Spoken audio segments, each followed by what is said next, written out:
السلام عليكم واهلا بيكم في الجزء السادس من اليقين بالله. وانا بحكي لكم كل الاجزاء اللي فاتت ديت في حاجه فلتت مني ومعرفش فلتت ازاي. تعالى اقول لكم ان انا كانت قبل المشوار بقى ده كله انا كنت حامل في خالد ابني، يعني كنت لسه عروسه جديده وقعدت 7 شهور ما خلفتش. فاتصلت بامي، كانت في السعوديه ساعتها. قلت لها يا امي انتوا كلكم في العيله بتجيبوا توائم، انا نفسي اجيب توأم ليها رحمه الله عليها يا رب.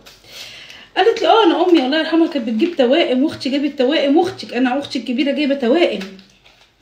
فقلت لها يا رب يا امي انا كمان اجيب توائم، انا بحب الاطفال التوائم ربنا يحفظهم يا رب، فعايزه اجيب توائم. قالت لي خلاص هاتي بطارخ سمك قراميط، والله زي ما بحكي هاتي بطارخ سمك قراميط واقليها، البطارخ بتاعت السمك القراميط بطارخ اللي جوه بطنها. قالت لي افتحيها وتوميها بالتومه زي الدقه بتاعت السمك واقليها، خلي اختك تعملها لك وكلي منها كتير هتجيبي توائم. قلت لها يا سلام انا مش بحب قوي البطارخ. قالت لي لا كلي. رحت عند بتاع السمك قلت له عندك بطارخ سمك قراميط؟ احنا كده كده كنا بنجيبها في البيت عندنا. جبت منها سمك قراميط بطارخ وبقيت اقليها زي السمك واكل منها. فربنا كرمني والحمد لله حملت. رحت للدكتور اول شهر والحمل كان تمام والدنيا كانت تمام. وانا حامل في الشهر الاولاني انا هوريكم هنا بقى امي، انتوا مش هتنسوا الحلقه دي انتوا مش هتنسوها. رحت نمت حلمت، كنت لسه في الشهر الاول يعني في اسبوعين تقريبا عشان ابقى دقيقه. فحلمت ان انا اتجوزت 2 احنا نعرفهم. فانا في الحلم مستغربه اللي هو ازاي انا متجوزه وانتوا بتجوزوني 2 تاني. فجت واحده ست كده متوفيه، في الحقيقه متوفيه، وراحت جت ادتني 5 كل 5 متطبقه لوحدها في كفه ايدي وقالت لي دي نقطتك ومبروك عليكي الجواز. فصحيت من الحلم متضايقه قوي، فقلت لها يا ماما انا كانت في السعوديه برضه، يا ماما انا امي كانت في السعوديه عشان كانت عند اخويا عشان هتساله في الكومنتات. قلت لها انا حلمت ان فلانه جت في الحلم وادتني 5 وانا اتجوزت فلان وفلان في الحلم، وقعدت في الحلم اقول لهم انا ازاي بتجوزوني وانا متجوزه. قالت لي طيب يا يلا الف مبروك ربنا يكمل لك حملك على خير يا حبيبتي. بالطريقه دي اللي هي مش فرحانه ما تفسريهولي. قالت لي اضغاث واحلام يا منى، اضغاث واحلام، يلا بقى عشان حطوا الاكل وهاكل. وقفلت المكالمه. المهم ربنا كرمني ورحت للدكتور في الشهر، كان عندي بقى كنت حمل يعني كان الحمل ماشي 1.5 شهر وتعبت جدا. فرحت له قال لي مدام ياسمين مبروك انتي حامل في 2. والله اول مره احكي الكلام ده على السوشيال ميديا تقريبا. قلت له حامل في 2 بجد وفرحت جدا، وقال لي لازم بقى تنامي على ظهرك وانتوا عارفين بقى الكلام ده. فضلت في العذاب دوت بقى والجو ده كله لغايه ما وصلت للشهر الرابع، نص الشهر الرابع، والميه كان كل عيل في كيس، والاقي ان العيل اللي هو التاني هما 2، واحد منهم الميه اللي حواليه كلها اتفضت. جريت على المستشفى بقى وألم مش قادره اوصف لكم، ورحت مستشفى كبيره جدا والدكتور قال لي للاسف الميه اللي في الكيس حوالين الطفل كلها اتفضت بس الطفل صاحي. روحت البيت وانا متضايقه وزعلانه ونمت، يعني كنت بقى بصوا خلاص يعني ميته. رحت وكده عدى بقى 3 ايام ورحت للدكتور تاني اشوف اخبار اللي الميه اتفضت من حواليه. قال لي للاسف يا مدام ياسمين الطفل اتوفى. طب والتاني صاحي؟ قال لي وبيلعب. طب الحل ايه؟ قال لي ننزل 2. يا خراشي ننزل 2. بقيت ماشيه اعيط وابص للسما في الشارع واقول له يا رب انت اديتهم لي ما تاخدهمش مني، طب خدت واحد ما تاخدش التاني يا رب والله العظيم، والنبي يا رب هون عليك توجع قلبي يا رب، ده انا اتمنيتهم يبقوا توأم، طب خلاص خلي لي ده اكمن انا قعدت 7 شهور. المهم رحت قلت لها، راحت قالت لي خير ربنا يرمي قومك بسلامه ويبارك لك في اللي موجود. قلت لها ده عايز ينزل 2. قالت لي لا تروحي للدكتور تاني وتسمعي منه، ما تعمليش العمليه من اول دكتور، عمليه يعني تروحي للدكتور و2 و3 وتساليهم. قلت لها ماشي. رحت للدكتور تاني قال لي مين دي اللي تنزل العيال ده، احنا هنكمل حمل وهيبقى زي القرد ان شاء الله. قلت له اكمل وفي واحد ميت في بطني والتاني صاحي؟ قال لي اه. طب ازاي؟ قال لي هنمشي بالتحاليل وناخد مضاد حيوي وتفضلي ان انت مكمله حمل وان شاء الله باذن الله هتقومي بالسلام.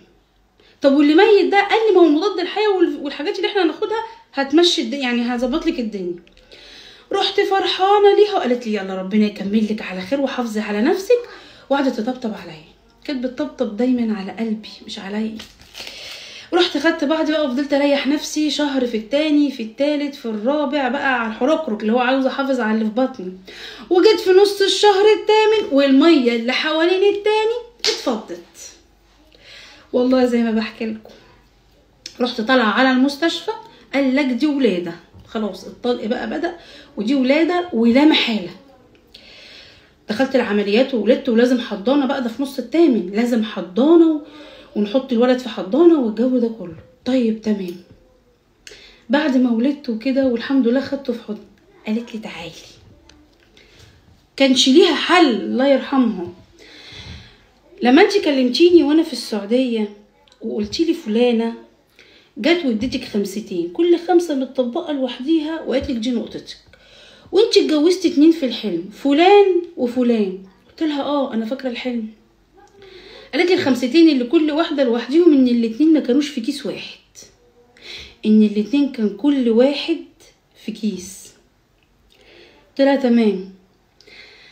قالت لي اما الاتنين اللي انت اتجوزتيهم واحد منهم عايش في الحقيقه في الواقع والتاني ميت. قلت لها فعلا فلان في الحقيقه ميت والتاني عايش. قالت لي وانت لما حكيتي لي الحلم ما لا يعلم الغيب الا الله يا بنتي. ما رضيتش اقول لك. قلت لها اه. قالت لي بس تعالي بقى اقول لك ان اللي ميت ده كان عنده اعاقه. قلت لها صح ده عنده اعاقه.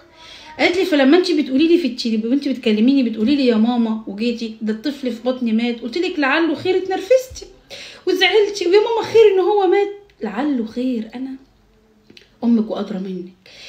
الاتنين انت جوزتيهم واحد عايش والتاني في الحقيقه ميت، بس ميت عنده اعاقه كبيره جدا في رجليه، فربنا حش عنك بلاء وانت مش دريانه يا بنتي، مع انك كنت بتعيطي. فعسى ان تحبوا شيئا وهو شر لكم وعسى ان تكرهوا شيئا وهو خير لكم. الله يرحمها الله يرحمها. قلت لها صح.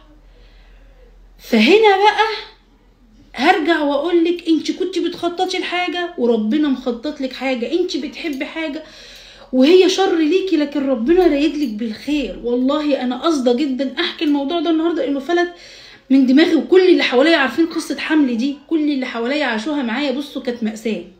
انا عشت شهور يا رب ما تعود على اي واحده، نايمه في السرير شهور ما بتحركش، رجلي كانت بتنمل، شفت العذاب كله. وخالد ابني اتولد وخلاص واتقعد في الحضانه وطلع وبقى زي الفل، ربنا يا رب يبارك لي في عمره. والتاني لما انا ولدت لقوه نازل زي حته اللحمه الناشفه قد كده اهو، مركون في بطني كده من فوق قد حته اللحمه قد كده، خدناه لبطناه بحته كده واتدفن. ونزل خالد ربنا يا رب يحميه ويحرسه من كل شر. وسبحان الله يا رب وكمل الدنيا، مع ان الدكتور قال لي لازم ننزل الاتنين، وجه واحد تاني قال لك ما ننزلش الاتنين. فانا خدت هنا من امي بقى في عبره بقى هنا، ان لما دكتور يقول لك انت لازم تخشي عمليات اسمعي من اختك، لا تروحي للدكتور و2 و3، ولو ال3 اقروا بالعمليه ادخلي. لو واحد فيهم قال لك في 2% امل لاي عمليه امشي وراه. ده اللي حصل معايا. فالحته دي فلتت مني وانا بحكي، افتكرت النهارده الصبح وانا بعمل اكل قلت الناس ازاي ما حكيتها لهم، ما حكيتهاش لحبايبي. حطي لي بقى لايك حلو للفيديو ده عشان انتوا بتنسوا، وقولوا لي يا ياسمين انت نسيتي الجزء السادس، احنا عايزينه بكره. دمتم في امان الله وتصبحوا على خير واشوفكم